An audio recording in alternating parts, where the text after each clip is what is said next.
आपने एक शब्द बहुत जरूर सुना होगा, मलेच्छ। वेल, इनका उद्गम कैसे हुआ हमारे शास्त्रों के अनुसार, तो इसकी एक कहानी है। इसकी कहानी इस तरीके से है कि जब समुद्र मंथन से रंभा पैदा हुई, और रंभा जो थी बहुत सुंदर थी। एक दिन वो स्नान करने गई, एक झरने के नीचे स्नान कर रही थी, तब उनपे एक ऋषि थे शिशिरायण, उनकी नजर पड़ी और फिर उनके बीच में प्रेम संबंध होने लगा। शिशिरायण ने अपने बारे में बताया कि मैं एक बहुत बड़ा ऋषि हूँ, मैंने कई सालों तक तपस्या करी, कई वर्षों तक ब्रह्मचर्य का पालन किया, जिसकी वजह से मुझे किसी ने एक ताना मारा कि तुम नपुंसक तो नहीं हो। इस पर मैंने मन में ठान ली कि मैं एक बहुत अच्छे उत्तम पुत्र की प्राप्ति करूंगा।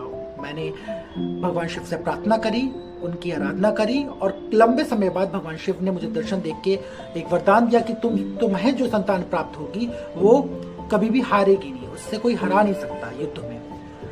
तब उसके बाद उन्होंने अपनी इच्छा रखी कि मैं तुमसे संबंध चाहता हूँ, मैं तुमसे विवाह करना चाहता हूँ। ऑल्दो अप्सराओं और ऋषियों के बीच में संबंध जो होते थे वो ऐसे नहीं होते थे, अमूमन शादी नहीं होती थी। तो गंधर्व विवाह के बाद उनको एक रंभा के जो पुत्र हुआ वो शिशिरायण ऋषि को देख के चली गई।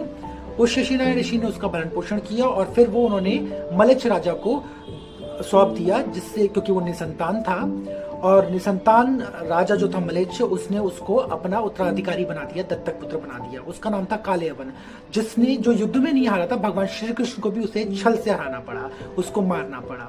तो ये एक स्टोरी थी मलेच्छों की जो मैंने आपको बताई हमारे शास्त्रों के अनुसार। आप इसी तरह स्टोरी हमसे सुनते रहिए हमारे महाकुंभ सीरीज में। हरे कृष्णा।